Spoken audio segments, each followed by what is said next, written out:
Hey, what's going on, guys? My name is Brandon. Welcome to Audio Addiction, where you can find latest album reviews. You can find our band interviews, and you can find live coverage of the concerts that we get. I will be doing this album along with Bless the Fall's new record, and our good friends in Whalebones are releasing a record all on the same Friday. So I'm really excited to do all three of those. Also, I just posted an interview yesterday with Ascent Like Wolves, so go check them out. And then I'm posting an interview with Dayshell on Friday, so check that out too. And if you liked any of what I just said, please subscribe, please hit that thumbs up, and please hit that notification bell so you get notified of when anything audio addiction related comes out. So without further ado, tonight we're going to be talking about Hot Mulligan's new record, Pilot.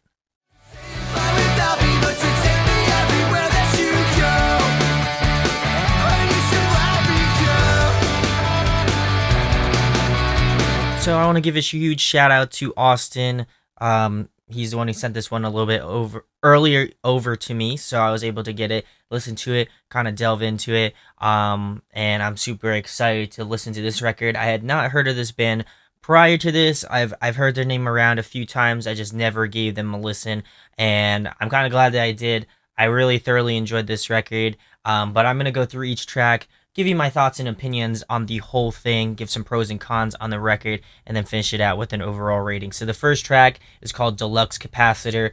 This one has a really nostalgic feel to me, and you can hear really faint synths that I would have loved to hear more of, and just have it pulled out a little bit more. It kind of reminds me a lot of like Motion City soundtrack. I know that they reference them as a inspiration or an influence to their band, so I would have definitely loved to hear more of that, considering that RIP, they're done for now, or they're on hiatus. I would love to hear more of that synth related stuff. That would be really cool. But this one has a really catchy vibe to it. I love that they kind of have two different vocalists doing vocal duties. They really kind of use the harmonization very well in this track, and it really adds a nice distinction between the two vocalists as well too, because they definitely have a different sort of sound and feeling, and I feel like they play off that more or less in future tracks off this record. But this one was a good start. I feel like it's a good opener.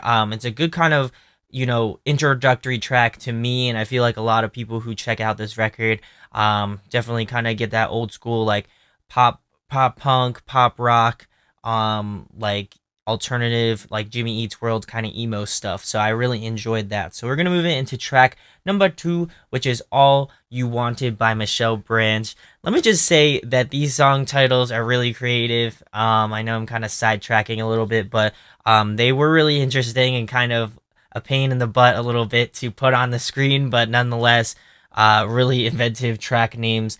But this one definitely reminds me a lot of Transit in some respects. I feel like there's some tracks that definitely pay a little bit more homage to that. I love Transit, so for me, this is kind of like, yes, I've been missing a band that kind of sounds like that and has that sort of flair to their music. So, in my opinion, I definitely enjoy that aspect of it. Vocal structure is really cool as well. It has a nice call and response effect. Obviously, with the two vocalists, they can utilize that very well. The harmonization, again, was a really nice key sort of thing in this track, while being a little bit more subtle. And sort of the more call and response stuff was a little bit more at the forefront. I appreciated this track for how it was arranged, how it was thought out. I like that the vocals have a bit of grit to them. I don't know which one it is, but I definitely could hear the distinction, and it definitely made it unique to me as a listener. And it also just plays the emotional aspect of this song too. I think it's a great single track. It definitely gives you the vibes of what you would expect from this record generally. So I definitely enjoyed this one as well. Go listen to this on No Sleep Records page, YouTube page. I'll link it at the end of the video too. So the next track is track number 3, which is I Hate Gooey Disc, which is, again, great title. This one has even more of a Transit vibe as well, more than the previous track, which I love. I think that this plays off more of the technical elements of the track. I feel like there's a lot more going on in terms of guitar work. And it just feels very guitar-esque, which is really awesome. As a guitar player myself, that's something that I listen to and kind of pull out whenever I'm listening to an album, whether it be like pop punk to like super heavy gent stuff. I love that. and it's definitely something that kind of gets me inspired to pick up the guitar and play it too. So, a lot of similar elements to the past couple of songs, but I feel like this one just has a little bit more of a punch, a little bit more of a just effort to it that I really enjoyed. I think this one so far is the best track yet. It's definitely one of my favorites off the record too. But I feel like this one is definitely the initial to the stronger tracks off the record. So we're gonna move it into track number 4, which is the soundtrack to Missing a Slam Dunk. This track is super vibey. I love this one. It has a great groove and swing to it, much like I would say the last track. Maybe not the first 2 tracks, but definitely in the last track, it definitely has more of that pop punk aesthetic that you would appreciate. It also feels the most cohesive so far. Everything just works well and in tandem with each other. And it plays more to their pop punk sensibility for sure. But it is really catchy, especially in the chorus. I feel like that is the absolute focal point of this track. And just the last minute of this track is probably my favorite part. Absolutely. I feel like it doesn't take away from the chorus at all. I think the chorus is still very much the focal point of this track, but just the last minute or so really kind of tied in this track and made it one of my favorites as well. So we're going to move into track number 5, which is Pluto Was Never Really a Planet Either Even. I thought I was gonna butcher it, but I didn't, which is cool. But this is a nice track contrast to the sort of happier tracks that have proceeded.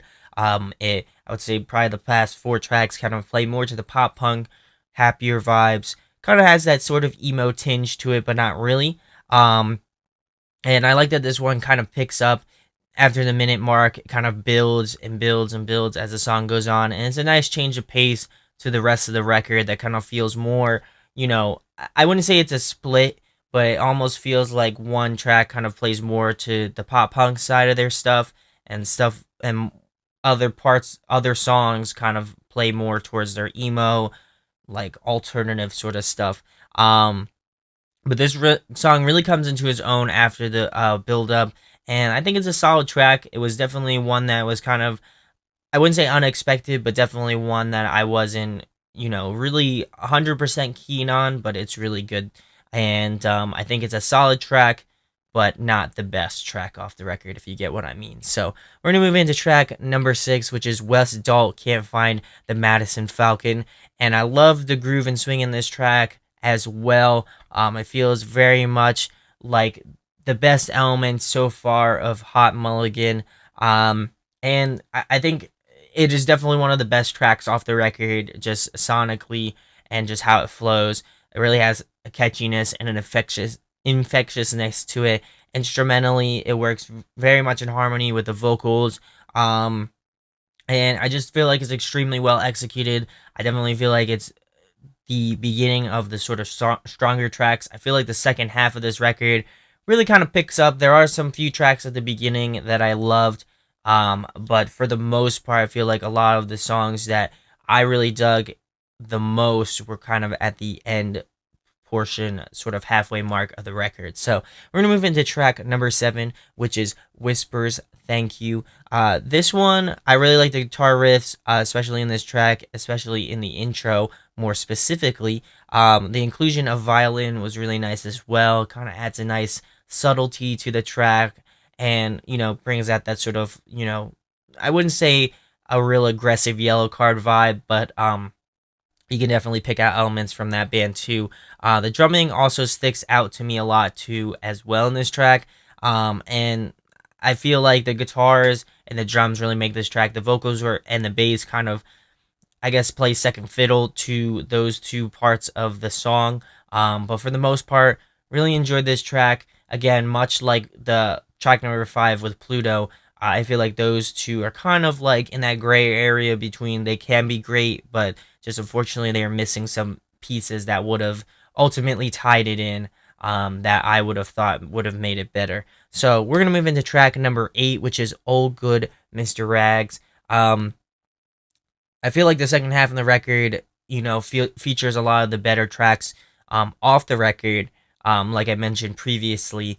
But this one has more of a cohesive feel and shows off more of their musical prowess, and it's a nice comparison to Whispers, which I thought was, missing something that would have made it great. And this one has all of those best qualities that I feel like make, a Hot Mulligan track, primo. So another really catchy track. I feel like vocally, this song is very interesting.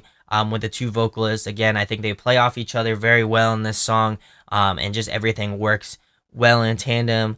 It's fun, full of energy, and I definitely feel like it's a track that I'd love to listen to during the summer when it's nicer out. Obviously, I live in New Jersey, and currently recording this during a snowstorm, so probably not the best time to be jamming this track. But once April, May, June, I'll be pumping out this track, no doubt. So we're gonna move into track number 9, which is Scream Mountain. This one has an interesting feel to it, and every time I come back to this track, I don't know whether or not to put it in the tracks or the pretty good tracks. I definitely feel like it's not a favorite, but I think it's a good track. And just cause has some really interesting elements to it. I feel like it focuses more on the melodic side of what they're doing, which is a nice change of pace, because I feel like a lot of their stuff kind of had a lot of more energy, a lot more like just rockability to it. And this one just kind of plays off of the more mellower, melodic side of what they do. And it just features them in a different light. I think it has a really unique vision to it, and it just changes things up. And I like it. There's this really cool kind of realistic sort of ending where they're recording in, and it sounds like they're super far away. Super nice. If you listen to the song, you'll get what I mean. But really enjoyed this track as well. Unique. I think it's the black sheep of the record for sure. It just kind of doesn't feel, I wouldn't say it feels out of place. I feel like it very much fits into what they go for sonically, but it's just kind of like a change of pace from what so far. So I'm gonna move into track number 10, which is How Do You Know It's Not Armadillo Shells. This was one of the most recent singles that they released, and I think this one has a lot of refreshing elements to it. It's one of my favorites as well, and it kind of again reminds me of a modern day take on Motion City soundtrack, and incorporates a lot more electronic elements like the pads, these sort of synths.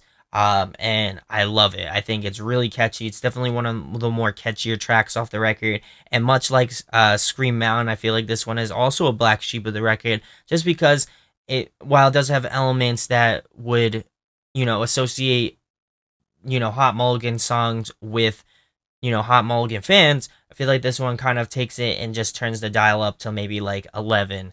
It just kind of changes things up. I feel like the focal points have shifted, and it feels more based off of the synths and kind of the arrangement of the song, as opposed to being like either pop punk or like emo or kind of a combination of both. So we're gonna move into the last track, track number 11, which is There Was a Semi Fight on I-69. The guitars on this track are primo good stuff. I love this song so much. The contrast and vocals just work really well with each other. I feel like I'm beating a dead horse, or I'm like a broken record, but it's definitely what made me think of something different from this band in comparison to a lot of other bands. Is just their way of utilizing the vocals, and it just works. I think it has a lot of elements of Pilot, and it just kind of encompasses it in this one song. If there was one song excluding the singles that I would tell you to listen to, it'd be absolutely this one. It kind of has that electronic element to it. It has more of the rock, pop punk, emo-ish side to what they do. And I feel like the song ends pretty abruptly. But other than that, I think it was really solid. Really good track. And I think it's a good way to end off the record. So some pros and cons that I have on it: unique vocals. I think there's some really great creative guitar parts throughout the record. It had carried a really good energy as well.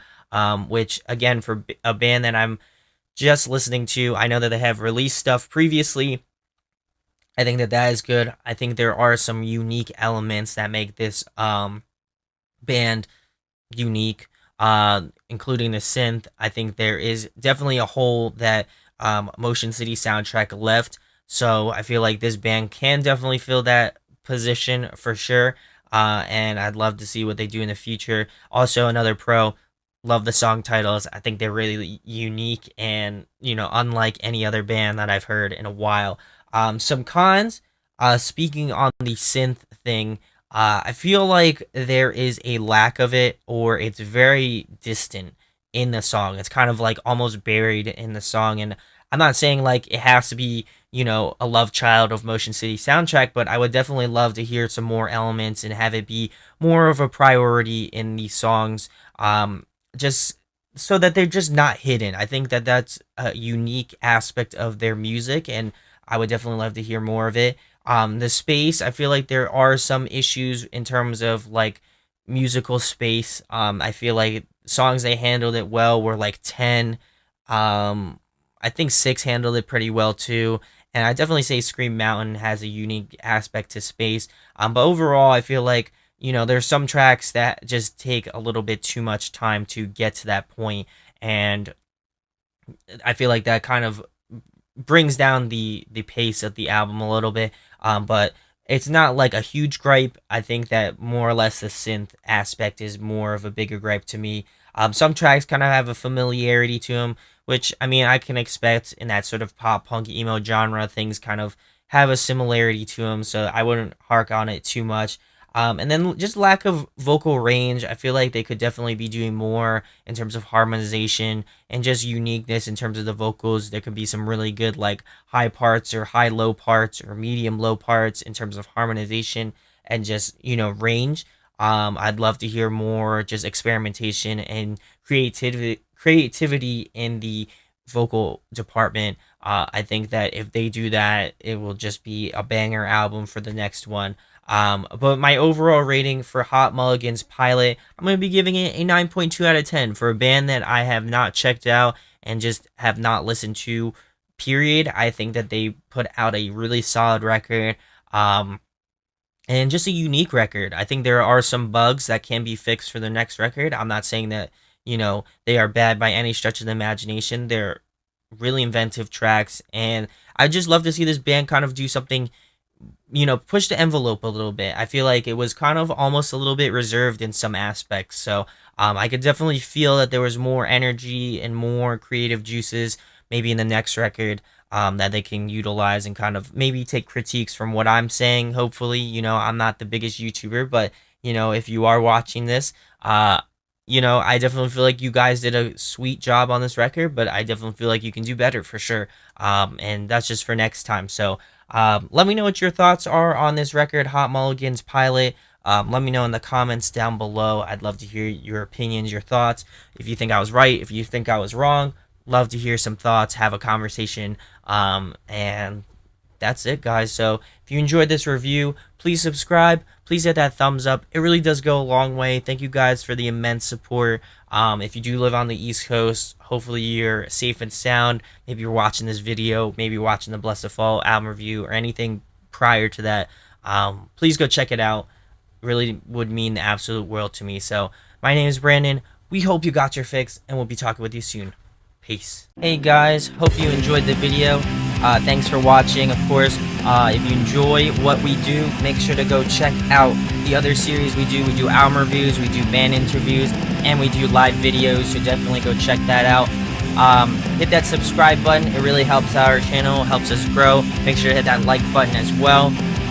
Go follow us on social media. That's all down below. We try to keep that as updated as possible. We also made a new website where we'll be posting photos of upcoming concerts and stuff like that, which you can go check out at audioaddictionmedia.com and come get your fix with us, guys. Talk to you later. Deuces.